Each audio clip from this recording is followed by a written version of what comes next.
اور میرے نبی پاک نے فرمایا گناہگار مومن بھی جب دعا کے لیے ہاتھ اٹھاتا ہے تو اللہ فرماتا ہے فرشتوں اسے خالی نہ لوٹانا، مجھے شرم آتی ہے اسے خالی، پر تو اٹھاتا ہی نہیں، تو اسے مناتا ہی نہیں، تو کبھی لپٹا ہی نہیں، تو نے کبھی کہا ہی نہیں کہ یا اللہ آ میں تجھے لے جاؤں حضرت سعد بن ابی وقاص کے پاس۔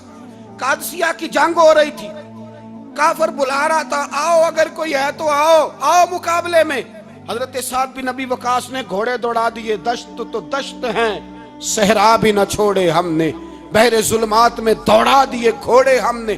حضرت سعد بن ابی وقاص نے گھوڑے دوڑائے، آگے دریا آ گیا، کوئی پل نہیں کوئی شے نہیں، اسلام کی عزت کا سوال ہے۔ حضرت سعد بن ابی وقاص نے ہاتھ اٹھائے اور کہا اے اللہ اگر تو موسیٰ کی نافرمان قوم کو رستہ دے سکتا ہے تو تو ہمارے دلوں کو جانتا ہے، ہم تو اپنے رسول کے فرما بردار غلام ہیں۔ آنا مہربانی کر کی اگر تو نے دل مسلم کی دل جوئی نہیں تو ہمیں تانا دیں گے بت کے مسلم کا خدا کوئی نہیں۔ کہا اے اللہ مہربانی فرما اگر تو حضرت وَإِذْ فَرَقْنَا بِكُمُ الْبَحْرَ فَأَنْجَيْنَاكُمْ وَأَغْرَقْنَا آلَ فِرْعَوْنَ، اگر تو حضرت موسیٰ کی قوم کے لیے دریا پھاڑ سکتا ہے تو ہم تو نبی پاک کے غلام ہیں۔ صحابہ کہتے ہیں جناب سعد نے دعا مانگی تو دریا نے رستہ عطا فرما دیا۔ یار تو دعا بھی نہیں مانگتا؟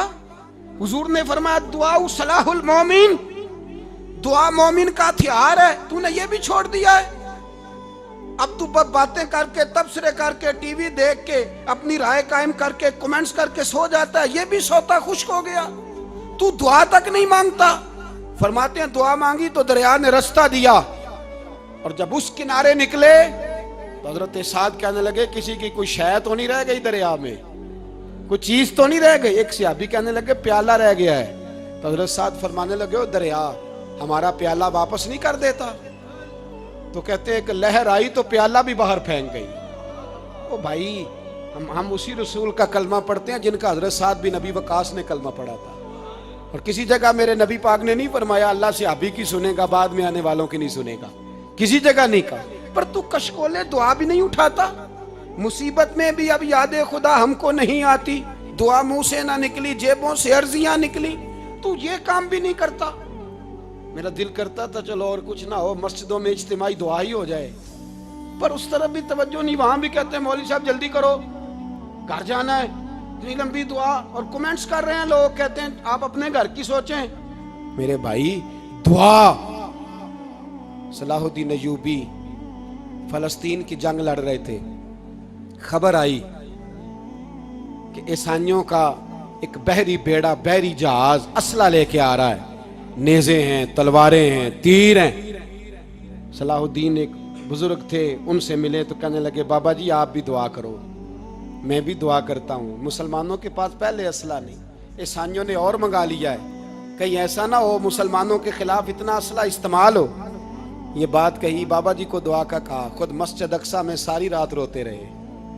صلاح الدین ساری رات، ہمارا حکمران جسے ربنا آتنا فی الدنیا پوری نہیں پڑھنی آتی، اور اب تو ایسے پیر آ گئے ہیں میدان میں جو سورہ فاتحہ سیدھی نہیں سنا سکتے الا ماشاءاللہ۔ ساری رات صلاح الدین ایوبی روتے رہے۔ وہ بزرگ کہتے ہیں میں بھی کونے میں تھا، پر جس درد سے اس نے دعا مانگی میں نہیں مانگ سکا۔ سویرے خبر آئی کہ دشمن کا وہ بحری بیڑا جو اسلحہ لے کے آ رہا تھا دریا میں غرق ہو گیا ہے۔ صبح خبر آئی تو وہ شخص ایک آگے بابا جی سے کہنے لگا بابا جی وہ بحری بیڑا دریا میں غرق ہو گیا، تو بابا جی رو پڑے، کہنے لگے دریا میں غرق نہیں ہوا، صلاح الدین ایوبی کی آنسوؤں میں غرق ہو گیا ہے، اس کے آنسوؤں میں غرق ہو گیا ہے، اس نے رب سے دعا ہی ایسی مانگی اس کے آنسوؤں میں۔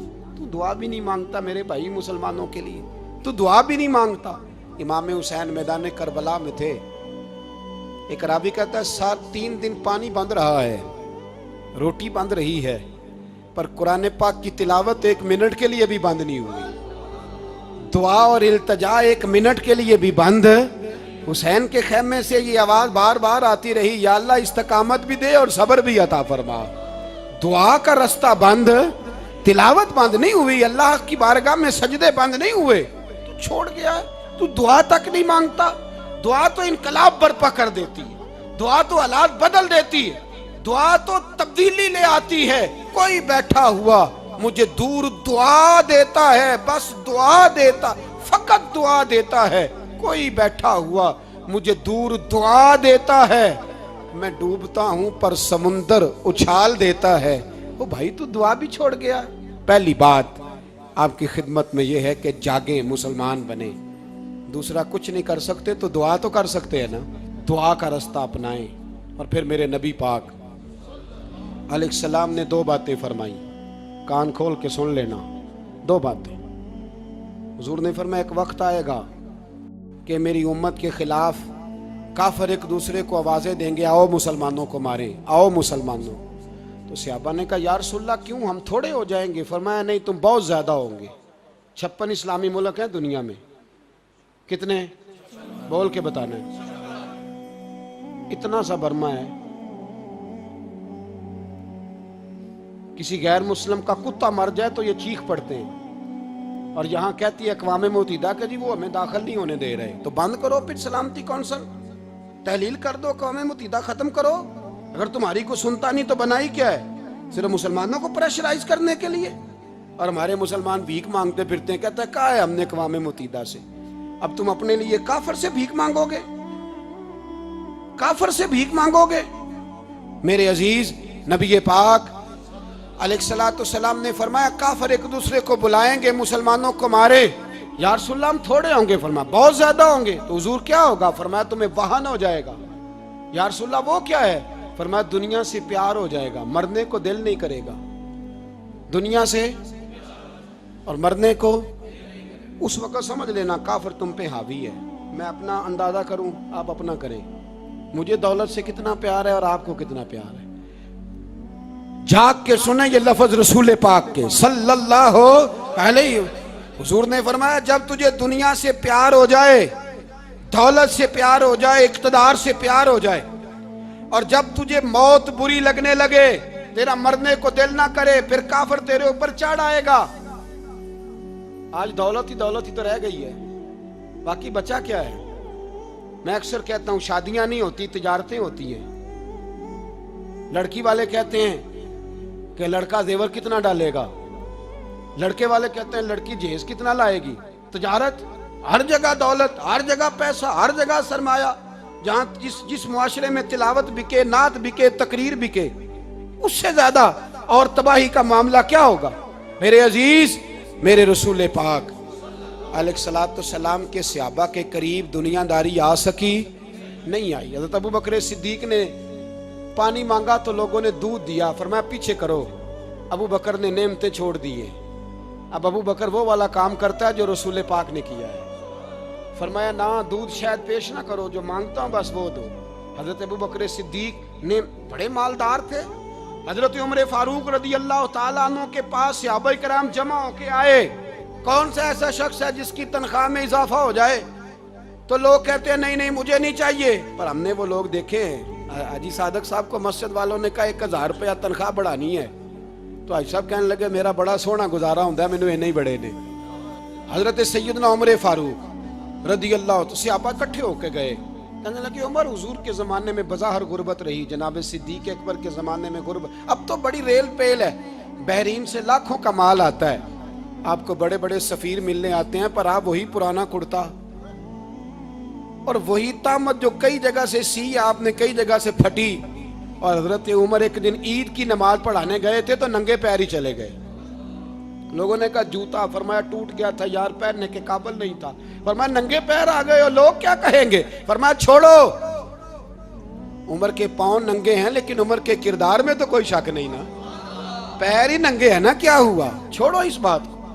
کوئی پیار نہیں دنیا داری سے, دولت سے, کوئی چکر ہی نہیں. حضرت سیدنا عمر فاروق رضی اللہ تعالیٰ عنہ کو صحابہ نے اکٹھے ہو کے کہا, یہ ہے امت کے بیدار ہونے کے طریقے جو عرض کر رہا ہوں. کہا جناب آپ اب بڑا مال غنیمت ہے, اور جس طرح ہر صحابی کا حصہ ہے آپ کا بھی حصہ ہے, تو ایک نیا کرتا ہی ڈال لیں آپ خرید کے. اب جب مشورہ ہو گیا صحابہ میں تو کہنے لگے عمر سے بات کون کرے گا؟ نیا کرتا پہننے کی عمر سے بات کس کو برا لگتا ہے جی؟ نیا کرتا کون بات کرے گا؟ حضرت سیدنا علی المرتضیٰ کا انتخاب ہوا. کہنے لگے مولا علی کی بڑی عزت کرتے ہیں, ان سے بڑا پیار کرتے ہیں, ان سے بات کرتے ہیں. تو حضرت علی کو بلایا گیا, عرض کی حضور مہربانی فرمائیں. حضرت عمر سے کہے نئے کرتے کے لیے. آپ فرمانے لگے عمر میری بڑی قدر کرتا ہے, بڑی بات سنتا ہے, پر یہ والا کام نہیں میں عمر سے کہہ سکتا, یہ کسی اور سے کہو. تو کہنے لگے آپ رہنمائی کر دیں, کس کو کہیں؟ تو جناب علی المرتضیٰ فرمانے لگے اگر حضرت عائشہ صدیقہ سے کہو گے تو عمر فوراً مان جائے گا, وہ مومنوں کی ماں ہیں. صحابہ حضرت عائشہ کے پاس, اماں جی عمر کو بلائیں, ان کو کہیں. بڑے بڑے سفیر آئے ہوتے ہیں, وہی پرانے کپڑے پہن کے بیٹھ جاتے ہیں. اللہ اکبر. حضرت عائشہ نے پیغام بھیجا, فرمایا عمر کو بلاؤ. عمر فاروق دوڑے ہوئے آئے, پردے کے پیچھے حضرت عائشہ کے پاس گھٹنوں کے بل, اماں جی دیر تو نہیں کر آیا میں آنے میں؟ حکم ہو, حضور کے گھر سے پیغام آیا. بڑے بڑے سفیروں کو چھوڑ کے بھاگے. حضرت عائشہ صدیقہ کہنے لگی عمر دیکھو جائز پیسے ہوں تو اسلام اچھے لباس سے منع نہیں کرتا, اب بڑا بڑا مال آیا ہے, اب تیرا بھی حصہ ہے, تو صحابہ کرام کی خواہش ہے کہ نیا کرتا پہن لو. بڑے بڑے سفیر آتے ہیں, حرج بھی کوئی نہیں, جائز بھی ہے, کو منع نہیں. حضرت عمر نے گردن جھکا, جی اماں جی, جی اماں جی, جی اماں جی. حضرت عائشہ کہتی ہیں بات ختم ہوئی, عمر نے گردن اٹھائی تو عمر کی داڑھی آنسوؤں سے بھری ہوئی. کہتی ہے مجھے کہنے لگے اماں جی میں تو صرف مسجد میں دیکھا کرتا تھا, آپ تو مصطفیٰ کو دن رات دیکھتی تھیں, جس طرح کے کرتے آمنہ کے لال نے پہنے ہیں مجھے بھی پہنا دو, میں تیار ہوں, میں پہن لوں گا, میں تیار ہوں, پر جس طرح کے میرے نبی نے پہنے. حضرت عائشہ کہتی ہے میں پھوٹ کے روئی, میرا پلو آنسوؤں سے بھر گیا. فرماتی ہیں میں عمر کی بات سنتی گئی تو میرا پلو آنسوؤں سے, میں نے کہا عمر تو جا, تو ٹھیک ہے. فرماتی ہے عمر فاروق سلام کر کے اٹھے, امیر المومنین چلے گئے. اس کونے میں صحابہ چھپے ہوئے تھے, وہ آئے, کہا اماں جی کیا بات ہوئی؟ تو میں پھر رو پڑی. میں نے کہا کیا بتاؤں, تمہیں پرانے کرتے نظر آتے ہیں, اسے محمد عربی کے جلوے نظر آتے ہیں, اسے رسول اللہ کا رنگ نظر آتا ہے, اسے وہ غلامی نظر آتی ہے. عمر کو دنیا سے پیار, اور دنیا سے پیار نہیں تھا, دعا پتہ کیا تھی؟ یوں جھولی اٹھا کے اللہ مرزقنا شہادتن فی سبیلک وجعل موت فی بلد حبیبک. اللہ عمر کو بسترے والی موت نہ دینا, موت شہادت کی دینا, اور میں میدان میں جا کے نہیں مرنا چاہتا, مجھے رسول اللہ کے شہر میں موت چاہیے, باہر جا کے نہیں, یہی میدان لگے مدینے میں, یہی موت آئے, اسباب بنا, میں مدینہ بھی نہیں چھوڑنا چاہتا. او بھائی ان لوگوں کو نہیں پیار تھا. جناب صدیق اکبر کا وصال ہوا تو زہر کے اثر سے, وہ جو آپ کو زہر لگا تھا, بعض مفسرین نے لکھا ہے کبھی کبھی وہ جو سانپ نے ڈسا تھا تو کبھی کبھی اس کا اثر آتا تھا, بس اللہ نے شہادت دینی تھی کبھی کبھی, ورنہ تو بڑی شفائیں تھیں. حضرت عمر شہید, حضرت عثمان, جناب علی, امام حسن, امام حسین, علی اکبر, علی اصغر, حضرت عباس, حضرت سعد بن معاذ, حضرت امیر حمزہ, مصعب بن عمیر. میرے محبوب نے تو لسٹ بنائی شہیدوں کی, لسٹ بنائی شہیدوں کی. شہادت سے پیار کیا رسول اللہ صلی اللہ علیہ وسلم کے غلاموں نے, پیار کیا شہادت سے, اسی لیے تو کافر اٹھ نہیں سکا کہ شہادت سے. حضرت سعد بن معاذ رضی اللہ تعالیٰ عنہ کو زخم لگ گیا, جنگ سے زندہ آ گئے لیکن زخم ہے, رو کے کہنے لگے محبوبہ سارے شہید ہو گئے, میں ایسے ہی رہ گیا. حضور نے فرمایا نہیں, رب تجھے بھی شہادت کی موت ہی عطا فرمائے گا. اسی زخم میں پردہ ہو گیا. میرے بھائی حضرت عمر بن جموح رضی اللہ تعالیٰ عنہ 4 بیٹے لے کے احد کے میدان میں آئے, کہا محبوبہ میرے 4 ہی تھے, میں سارے لے آیا ہوں, سارے ہی قبول ہیں؟ فرمایا ٹھیک ہے. پھر خود بھی زرہ پہن لی, ایک ٹانگ سے لنگڑے تھے, ٹانگ چھوٹی تھی. حضور نے فرمایا تو نے کیوں لباس پہن لیا ہے؟ کہا حضور میں نے بھی تو جہاد پہ جانا ہے نا. تو حضور نے فرمایا تیرے 4 بیٹے جو جا رہے ہیں. تو کہا یا رسول اللہ کیا لنگڑے جنت میں نہیں جا سکتے؟ حضور لنگڑے اللہ کو قبول نہیں, میں نہیں جا سکتا. تو میرے نبی پاک صلی اللہ علیہ وسلم نے فرمایا نہیں، جنت تو تیرا انتظار کر رہی ہے۔ کہا حضور پھر میں بھی جاؤں گا، بچے جائیں گے تو میں بھی جاؤں گا۔ ایک بی بی احد کے دن 3 سال کا بچہ لے کے گھر سے نکلی، بیبیوں کو کہتی ہے میرا خامد بھی بدر میں شہید ہوا، بھائی بھی اور باپ بھی، آج حضور نے پھر بلایا ہے، دل کرتا تھا کوئی جوان بیٹا ہوتا تو میں پیش کرتی، پر اب میرے پاس یہ 3 سال کا ہی ہے۔ بچہ لیا مدینے میں مسجد نبوی میں، حضرت بلال سے کہنے لگی 2 منٹ حضور کا دیدار چاہیے۔ نبی پاک آئے، کیسے آئی ہو؟ کہنے لگی محبوبہ میں شہید کی بیٹی، شہید کی بہن، شہید کی بیوہ ہوں، میرے پاس اب جوان تو کوئی نہیں، یہ 3 سال کا ہی ہے۔ حضور نے مسکرا کے فرمایا یہ کرے گا کیا کرے گا؟ کہنے لگی حضور سنا ہے اسلحہ تھوڑا ہے، ڈھال کی ضرورت ہے، لوہے کی ڈھال ہوتی تھی، جب تلوار آتی تھی تو آگے کی جاتی تھی۔ کہا محبوبہ میرا شہید کی اماں بننے کو بڑا دل کرتا ہے، یہ میرا 3 سال کا لے جاؤ، جب تیر آپ کی طرف آیا تو میرا بیٹا آگے کر دینا، یہ ڈھال کا کام تو دے گا نا۔ ہنستے ہوئے محبوب کی آنکھوں میں آنسو آئے، بچے کو پکڑ کے سینے سے لگایا، ماتھا چوما، فرمایا جا تیرے ساتھ وعدہ ہے قیامت کے دن تجھے شہید کی اماں کہہ کے ہی پکارا جائے گا، وعدہ ہے تیرے ساتھ تجھے شہید کی۔ میرے بھائی مرنے کو دل ہی نہیں مسلمان۔ میرے نبی پاک صلی اللہ علیہ وسلم نے فرمایا جس کے دل میں کبھی شہادت کی آرزو پیدا نہیں ہوئی، اس کے سینے میں دھڑکنے والا دل مومن کا ہے ہی نہیں، وہ تو منافق ہے۔ جو کبھی دین کے رستے میں شہید ہونے کو، میرے بھائیوں دین کو بڑی ضرورت ہے، بڑی ضرورت ہے، بڑی۔ اے خاصائے خاصان رسول وقت دعا ہے، امت پہ تیری آ کے عجب وقت پڑا ہے۔ وہ دین جو بڑی شان سے نکلا تھا وطن سے، پردیس میں وہ آج غریب الغربا ہے۔ فریاد ہے اے کشتی امت کے نگہباں، بیڑا یہ تباہی کے قریب آن لگا ہے۔ اور ایک شاعر قلم توڑ گیا، کہنے لگا تجھ سے فریاد ہے اے گنبد خضرا والے، تجھ سے فریاد ہے اے گنبد خضرا والے، کعبے والوں کو ستاتے ہیں کلیسا والے، تجھ سے فریاد اے گنبد خضرا۔ اپنے اندر دین کا درد پیدا کرو، ذوق پیدا کرو، مسلمان بن کے جینا سیکھو۔ جب کوئی برادری پوچھے تو کہو میں محمدی ہوتا ہوں، میں مصطفی ہوتا ہوں، میں رسول اللہ کا غلام ہوتا ہوں، میں پہلے مسلمان ہوں باقی کچھ بعد میں ہوں۔ خدا را اپنے گھر میں پردہ کراؤ، خدا را رزق حلال کھاؤ، اگر پردے نہ ہوں رزق حلال نہ ہو تو جذبہ جہاد پیدا نہیں ہوتا۔ خدا را اپنے اندر انقلاب برپا کرو، دین کے لیے جینا سیکھو۔ دین بڑا تڑپتا ہے، دین بڑا روتا ہے۔ رسول اللہ آج تجارت کرنے والے ملتے ہیں، آج سیاست کرنے والے ملتے ہیں، دین والے نہیں ملتے، دین کے درد والے نہیں ملتے۔ اپیل ہے آپ سے، آج رات 2 نفل پڑھ کے اور کچھ نہ ہو سکے تو مسلمانوں کے لیے دعا ضرور کر دینا، ان کے لیے دعا ضرور کر دینا، اپنے آپ کو بیدار کرو، بیدار کرو۔